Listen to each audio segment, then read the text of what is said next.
John Ortberg tells of a mother who for several years was at home full-time with her kids.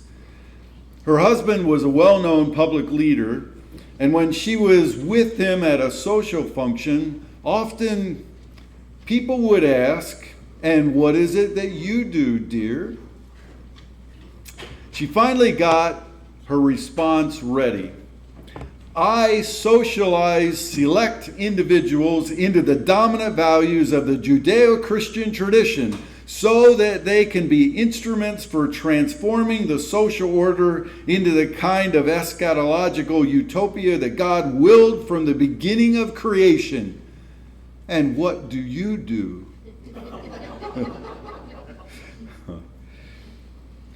We celebrate such persons among us this Mother's Day, and we are not, as was said, limiting ourselves to just those who have given birth. Many of us have received needed mothering from women who are not our biological mother, maybe from ones who never had children of their own. And so later in our service, the children are going to give a small token of that honor to all the mothers and the mother figures. I would invite a bunch of you now, if you want to, add to that celebration in the next couple moments. I'd like to hear some people sharing a bit of what mother means to you. I'm thinking of just a one word or a one phrase description of your mother or a mother figure, something that comes to your mind. You say it, and if I hear it, I'll repeat it.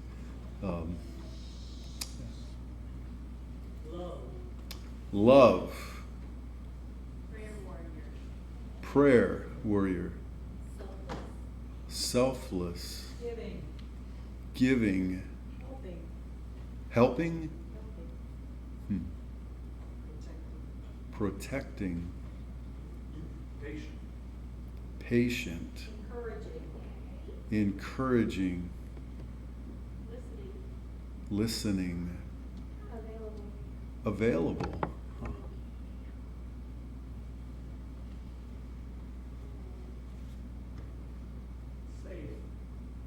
Safe. Wow. The balcony can speak too. Andrew, what do you think of when you think of the lady sitting next to you? What? Caring. All right. Thank you, Andrew.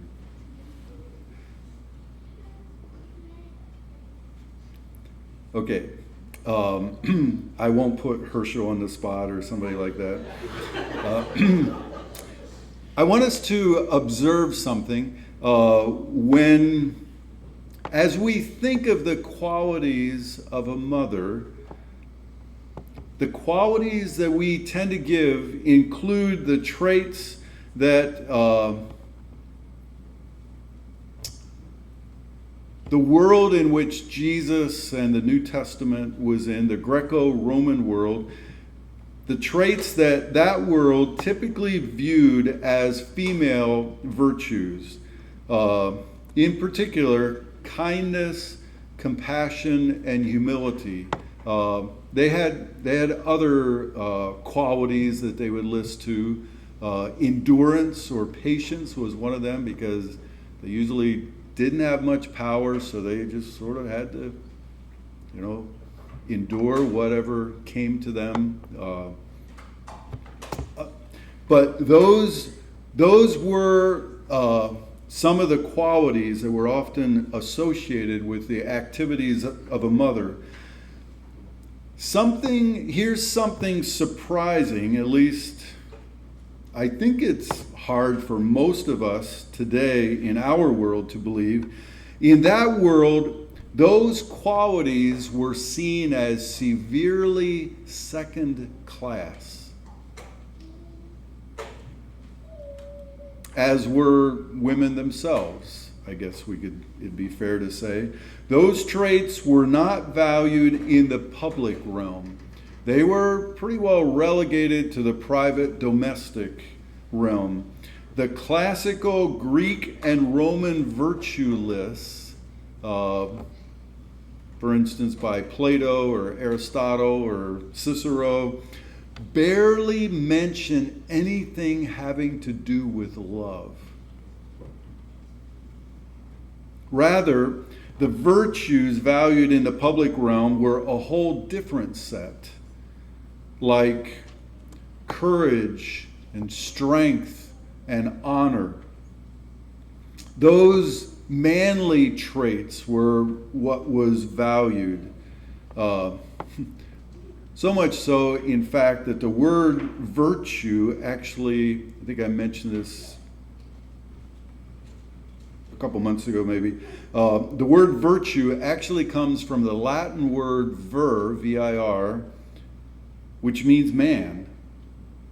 In that world, virtue was manliness.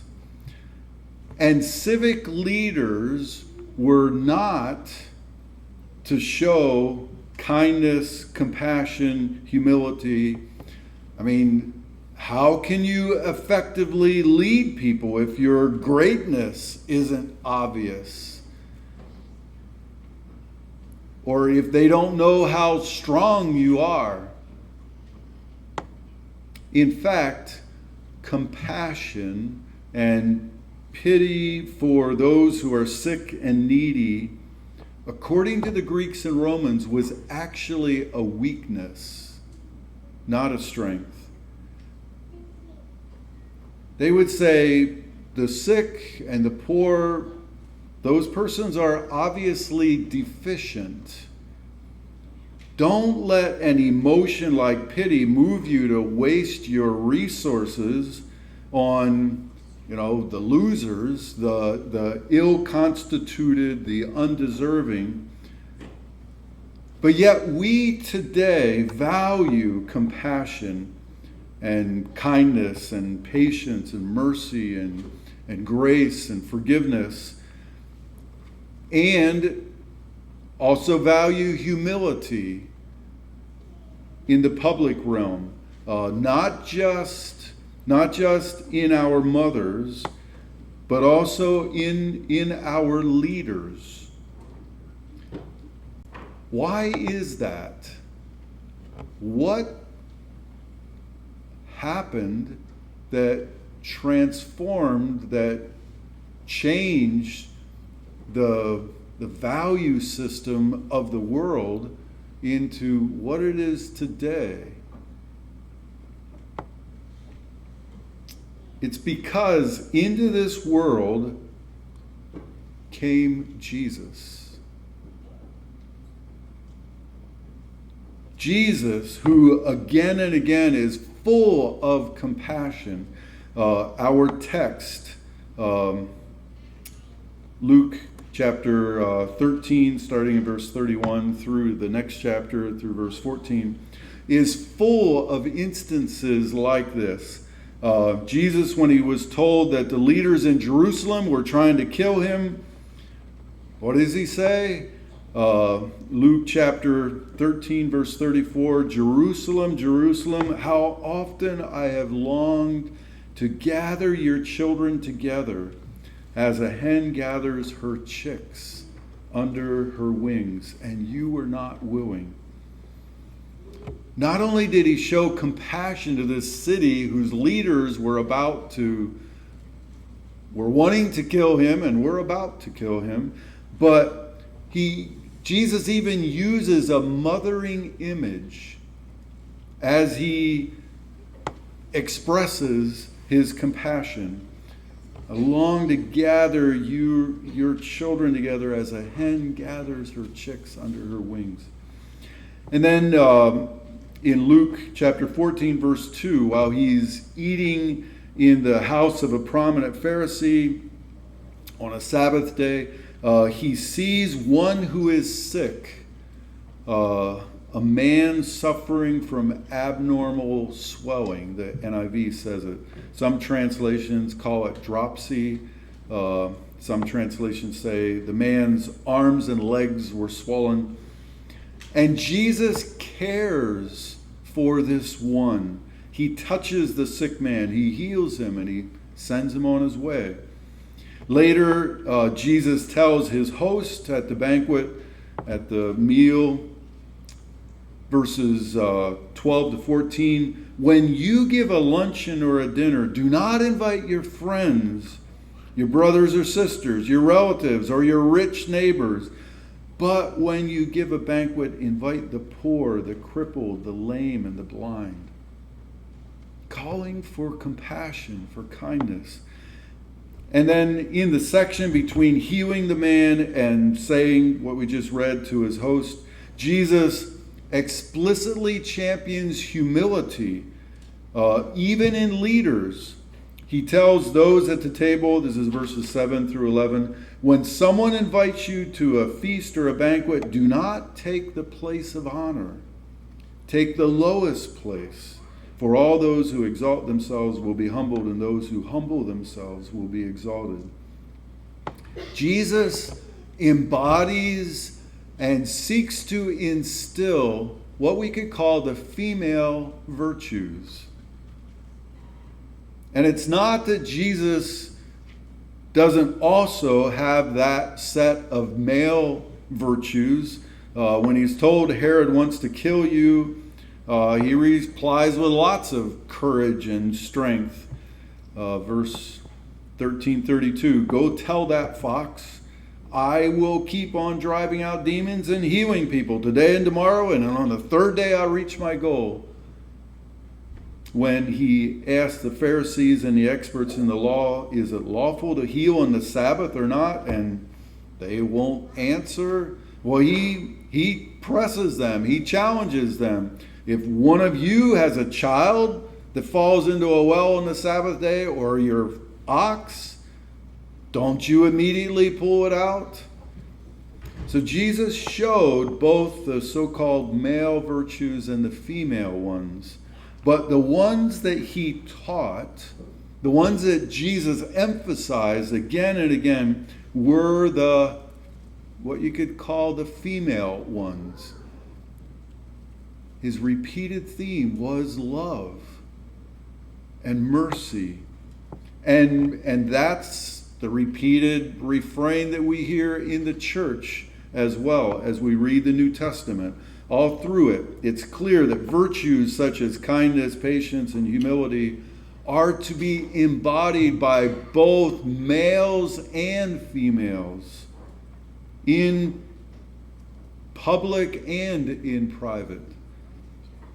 Two of the well-known passages, the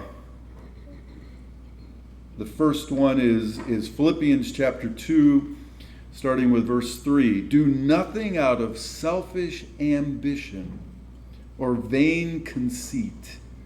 Rather, in humility, value others above yourselves, not looking to your own interests, but each of you to the interests of others.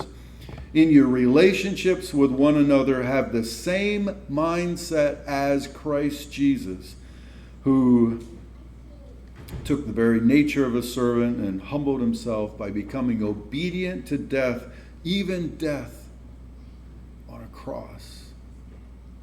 And Colossians chapter 3, just verses 12 and 13. Well, earlier in the chapter, Paul says, set your hearts on things above, where Christ is.